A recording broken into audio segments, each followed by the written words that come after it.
जय हिंद दोस्तों। हम लोग बायोलॉजी में इस समय जूलॉजी पढ़ रहे हैं। जूलॉजी और जूलॉजी के अंतर्गत सेल्स के बारे में पढ़ रहे हैं। तो सेल्स में आप लोगों को इस समय सेंट्रोसोम तक बताया जा चुका है। तो हम पहले दोनों सेल्स पर बता रहे हैं एक साथ में। एक तरफ आपका प्लांट सेल था, एक तरफ आपका एनिमल सेल है। प्लांट सेल PEC लिख दे रहे हैं, एनिमल सेल ठीक है। इसमें आपको बाहर की भित्ति के बारे में बताया जा चुका है। तो इसके बाद जो बताया गया उसके बारे में ज़्यादा डिटेल देखने के लिए पीछे वाला वीडियो देख लीजिए। हम ज़्यादा इसके बारे में देखना है तो पीछे वाले वीडियो में है। हम सीधे जो है इसके जस्ट आगे से चलेंगे। सेंट्रोसोम्स जो है, सेंट्रोसोम्स जो होता है आपको हमने बताया था कि जो सेंट्रोसोम्स होता है वो प्लांट सेल में नहीं पाया जाता, इसलिए यहाँ कट का लगा दे रहे हैं निशान। सेंट्रोसोम्स लिख दे रहे हैं, सेंट्रोसोम्स। इसको हिंदी में तारक काय बोलते हैं, तारक काय, समझ रहे हैं ना। सेंट्रोसोम्स नहीं पाया जाता इसलिए कट का निशान इधर भी है इधर भी है। लेकिन एनिमल सेल में सेंट्रोसोम पाया जाता है। सेंट्रोसोम, इसको हिंदी ही लिख रहे हैं तारक काय या सेंट्रोसोम्स। ध्यान दो, अब ये जो सेंट्रोसोम्स है ना, इसका जो काम है वह मुख्य काम होता है कोशिकाओं का विभाजन। इसके बाद इसकी खोज जो है डी डूबे ने की है। डी डूबे सेंट्रोसोम खोज डी डूबे ने की है। और यह हमने आपको बता दिया था कि आपके सर के कोशिकाओं में नहीं पाया जाता है। इसके बाद आपके सेंट्रोसोम्स जो होता है, जो ब्लड होता है उसमें भी नहीं पाया जाता है। यानी कोशिका विभाजन कहाँ कहाँ नहीं होता, आप लोग दिमाग में लगा कर देख लीजिए थोड़ा सा। इसके बाद हमने आपको बताया था लाइसोसोम्स जो होता है इसको आत्महत्या की थैली कहा जाता है। और ये टूट फूट की मरम्मत भी करता है, मरी हुई कोशिकाओं को साफ भी करता है। कौन करता है? लाइसोसोम्स। थोड़ा सा ध्यान दीजिए, इसमें एक बात और ध्यान दे दीजिए। जो इसमें सेंट्रोसोम्स का कार्य, इसमें जो सेंट्रोसोम्स का कार्य होता है, इसमें जो होता है उसमें सेल प्लेट करती हैं। सेल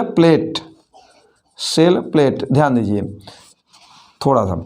जो सेंट्रोसोम्स का कार्य होता है इसमें उसका वही वाला कार्य, मतलब एनिमल सेल में जो सेंट्रोसोम्स का कार्य है, मतलब कोशिका विभाजन का कार्य कौन करता है? सेंट्रोसोम्स। तो इसमें जो कोशिका विभाजन कार्य करता है वो होता है सेल प्लेट। कौन करता है? Cell plate. और इसके बाद यहाँ पर देखेंगे लाइसोसोम जो होता है इसको आत्महत्या की थैली बोला जाता है। थोड़ा सा पहले से लिख दे रहे हैं,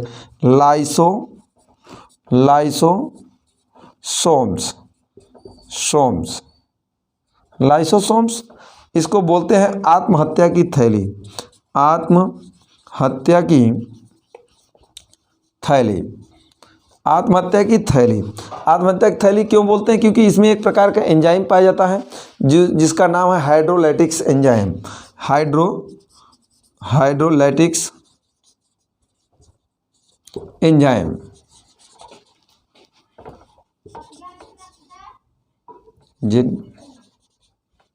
एंजाइम। हाइड्रोलाइटिक्स एंजाइम जो है, थोड़ा सा ध्यान दो। ये हाइड्रोलाइटिक्स एंजाइम जो होता है इसकी खासियत क्या होती है कि मरी हुई कोशिकाओं को ये जो होता है सही कर देता है। अब आप कहोगे सर ये कैसे संभव होता होगा, तो हम आपको बता देते हैं। जैसे मान लीजिए ये आपका हमारा फेस है, ठीक है, लगभग आपका फेस के जैसा बना ही देते हैं। ये आपका हमारा फेस है, ठीक है। और मान लीजिए यहाँ पर चोट लग गई, ठीक है। और यहाँ चोट लगेगी तो आप लोग देखिए चोट का निशान अक्सर करके काले रंग का बनता है। कैसे का बनता है भैया? काले रंग का, या काला हो जाएगा या लाल हो जाएगा या पक जाएगा, तो वो भी थोड़ा थोड़ा जो होता है यही 3-4 कलर बनेगा। तो जैसे यहाँ चोट लग गई, अब चोट लग गई तो इसके बगल की कोशिकाएं हैं, इसके बगल भी कोशिकाएं हैं जो जीवित कोशिकाएं हैं, और जहाँ पर चोट लगेगी वहाँ कोशिकाएं क्या होती हैं, मर जाती हैं, मर जाती हैं। तो हम आपसे पूछते हैं कि कभी अगर आपके घर पड़ोसी वाले घर पे कोई सो रहा है, सुबह न उठे तो आप पक्का बोलोगे यार जाओ देखिए उसके घर काहे नहीं उठे। बस सेम टू सेम यही चीज़ यहाँ पर लागू होता है। होता क्या है कि यहाँ हलचल न देखकर ये बगल की कोशिकाएं क्या करती हैं कि भाई इधर देखो क्या हो रहा है, इधर देखो क्या हो रहा है। यहाँ पर यही ये सब चारों ओर से देखेंगी तो ये सब बताएंगी कि अरे यार यहाँ तो सारी कोशिकाएँ मर गई हैं। तब कहीं अरे रे बड़ा गड़बड़ हो गया। तो ये कोशिकाएं जब मर गई हैं तो इनको रख कर यहाँ ठीक रहेगा? अगर यहाँ पड़ा रहे हमेशा के लिए दाग बन जाए, ठीक रहेगा? नहीं रहेगा। तो ये कोशिकाएं बोलेंगी, कोशिका में जो है और इसकी कोशिकाओं में जो है ये इसको आज्ञा कौन देता है तो अभी आगे बताएंगे, घबराइए मत। तो सेंटर जो न्यूक्लियस होता है, न्यूक्लियस ये कहता है, आदेश देता है किसको, लाइसोसोम्स को, कि ऐसा करो तुम इस पे हाइड्रोलाइटिक्स एंजाइम का छिड़काव कर दो। तो हाइड्रोलाइटिक्स का एंजाइम का जब छिड़काव करेंगे तो ये धीरे धीरे यहाँ की कोशिकाएं जो होती हैं साफ हो जाती हैं, वो ख़त्म हो जाती हैं। जब ख़त्म हो जाएंगी तो क्या होगा, ये आसानी से जो होता है वहाँ पर आपका जो दाग उग रहेगा वह ख़त्म हो जाता है। इसके बाद इसका एक और काम है, इसका एक काम और होता है। ये चलता किसके माध्यम से, न्यूक्लियस से। अभी न्यूक्लियस के बारे में बताएंगे। ये चलता कैसे है, न्यूक्लियस से चल रहा है। इसको चलाने वाला न्यूक्लियस है। जैसे हमारे ब्रेन को चलाने के लिए हमारे शरीर को चलाने के लिए हमारे पास ब्रेन है, उसी प्रकार मेन इस कोशिका को चलाने के लिए न्यूक्लियस होता है। कौन होता है, न्यूक्लियस होता है। तो आपको समझ में आ रहा है ना अच्छे से? अगर समझ में आ रहा है तो कमेंट बॉक्स आपके लिए खुला है। आप लोगों का जो है कमेंट बॉक्स में एकदम जो है खुला हुआ है। सुपर एग्जाम किक को आप लोग सजेस्ट कर सकते हैं। किसी प्रकार की आपको अगर जानकारी अधूरी लग रही है तो आपको पूरा करा दिया जाएगा, ठीक है। इसके बाद देखिए, ये जो न्यूक्लियस है इसको आदेश दे देता है कि इसके ऊपर हाइड्रोलाइटिक्स एंजाइम का छिड़काव कर दे।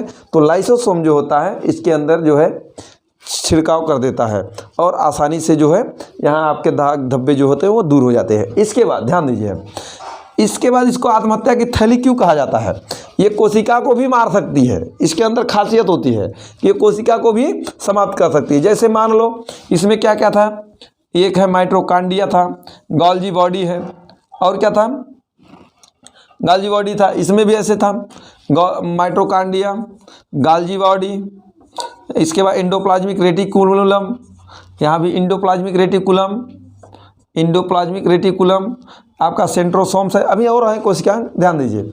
अगर मान लो ये कहे कि आप ऊर्जा बनाइए, ये ऊर्जा ना बनाए, न्यूक्लियस का दे कि आप ऐसा करो, क्या करो, आप ऊर्जा का स्थानांतरण करो, लेकिन ये लोग आज्ञा का पालन नहीं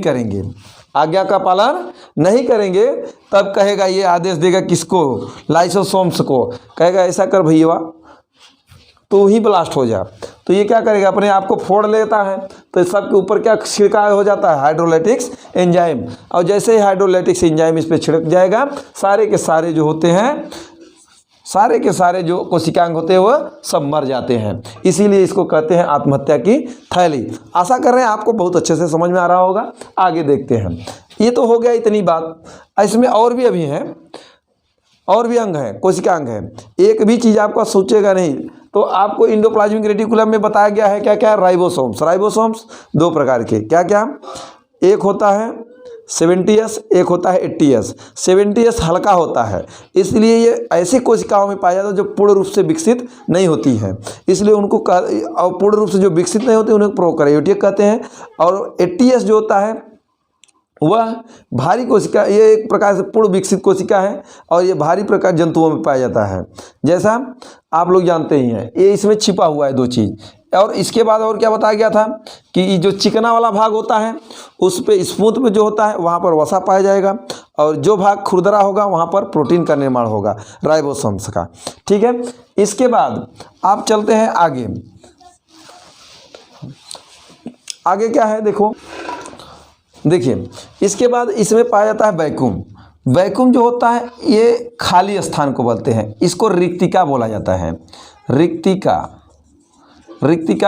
इसमें भी प्लांट सेल में भी रिक्तिका पाई जाती है। इसमें थोड़ा सा बड़ी पाई जाती है उसके अपेक्षा रिक्तिका। अब रिक्तिका का काम जो होता है, रिक्तिका का काम क्या होता है, ये केवल पानी को स्टोर करते हैं। पानी को क्या करते हैं, स्टोर करने का कार्य करते हैं। तो आप लोग देखेंगे पानी का स्टोर करेंगे, पानी को स्टोर करें। रिक्तिका जो है वो पानी को स्टोर करता है। पानी की स्टोर देखिए पेड़ पौधों का कोई कोई तो इतना ज़्यादा पानी होता है, खींच के तोड़ कर देखो तो वो पानी उसमें निकलने लगता है। देखे कि नहीं देखे हैं, आप लोग जाकर देखिएगा, ठीक है। कुछ ऐसे भी पौधे थे जिसमें अधिक मात्रा में बहुत बड़ा ज़्यादा मात्रा में रिक्तिका पाई जाती है, जिसलिए इस रिक्तिका प्लांट सेल से अधिक एनिमल सेल से बड़ा हमेशा रिक्तिका इसमें पाया जाएगा। इसके बाद ये धीरे धीरे आगे देखते हैं हम लोग। इसमें एक और चीज़ पाया जाता है, कोशिका द्रव। कोशिका द्रव, कोशिका द्रव, और इसमें भी कोशिका द्रव पाया जाता है। कोशिका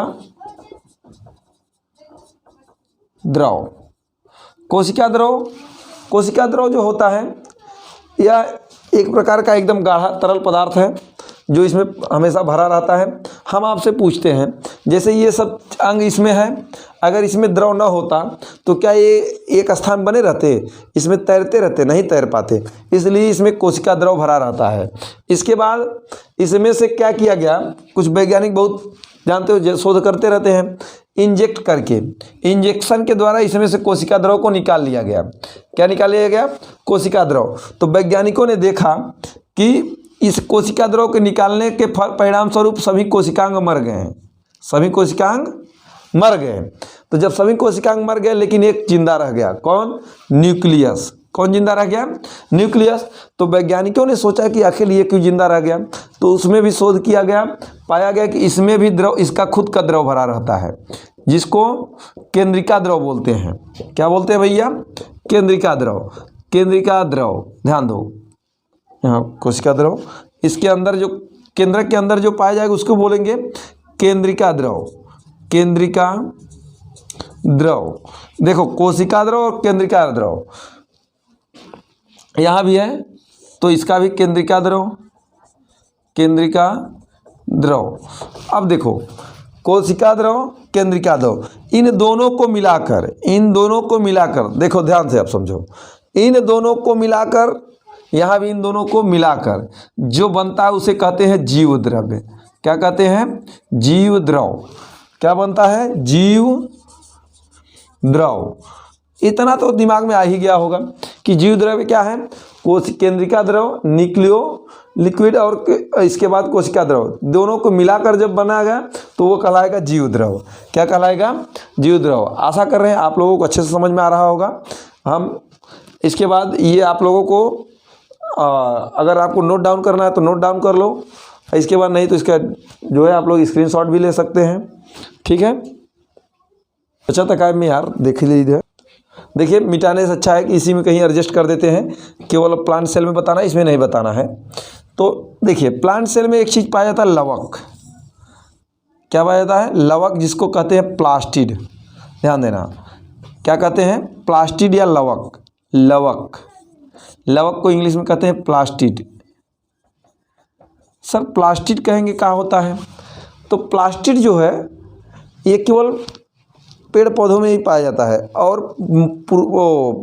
एनिमल सेल में नहीं पाया जाता।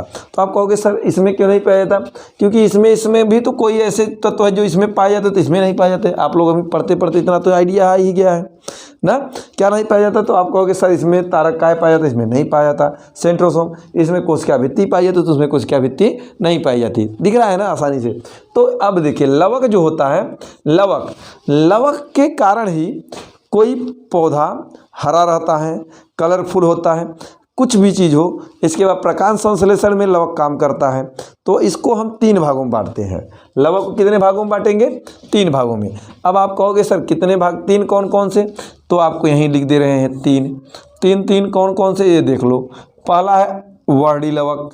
सर कहोगे वर्णी लवक क्या है, पहला है वर्णी लवक, दूसरा है हरित लवक, हरित लवक, और तीसरा है अवर्णी लवक, अवर्णी लवक। ध्यान दो, लवक कितने प्रकार के? 3, वर्णी लवक, हरित लवक एंड इसके बाद अवर्णी लवक। अब सर आप कहोगे वर्णी लवक क्या होता है, हरित लवक क्या होता है और अवर्णी लवक क्या होता है? तो ध्यान से समझ लो कि जो आपको दिख रहा है वर्णी लवक, आपसे कह दिया जाए कि फूल में कलर कैसे आता है, तो आप कहोगे सर ये जो है प्रकृति की देन है। ये प्रकृति की देन नहीं होती, बल्कि इस वर्णी लवक के कारण फूल जो होता है कलरफुल हो जाता है। लाल में देखे होंगे फूल, अब कभी कभी टमाटर देखेंगे, फरता तो हरा है, फल तो लेता हरा है, लेकिन हो क्या जाता है? लाल। और लाल होता किसके कारण है? तो सर आप जान लीजिए किसके कारण? वर्णी लवक के कारण। इसके बाद हरित लवक। हरित लवक जो होता है किसी भी पेड़ पौधों के हरा भाग, पत्तियां, कहने का अर्थ है पत्तियां किसके कारण हरी हो जाती है? तो आप बता देते हैं सर कि हरित लवक के कारण। हरित लवक जो होता है सूर्य के प्रकाश में ऊर्जा भोजन बनाने में भी काम करता है, जो प्रकाश संश्लेषण की क्रिया होती है। इसके बाद आप कहोगे सर अवर्णी लवक, यानी ऐसा पदार्थ जहाँ पर प्रकाश न पहुँचता हो, कहाँ न पहुँचता हो? प्रकाश। तो आप कल्पना करो कि ऐसा कौन सा पेड़ पौधे का अंग है जहाँ प्रकाश नहीं पहुँचेगा? तो हम आपको बता देते हैं कि उसका जड़ जो होता है वहाँ पर प्रकाश नहीं पहुँचता, यानी अवर्णी लवक कहाँ पाया जाएगा? जड़ों में पाया जाएगा। इस तरह आपको लगभग कोशिकांग सब समझ में आ ही गया होगा। इस तरह आपको कोशिका के बारे में बस इतना ही, इसके आगे का जो है अगला सिलेबस, ठीक है। आप कोशिका का पीछे का भी वीडियो देख लीजिए, 4 भाग में आपका कोशिका लगभग कंप्लीट हुआ है, ठीक है। अभी कोशिका के बारे में और कुछ सब कुछ है, लेकिन थोड़ा बहुत आपको एक वीडियो में और बताया जाएगा हल्का सा। और इस तरह आपका जो है कोशिका और कोशिकांग खत्म होते हैं। जय हिंद।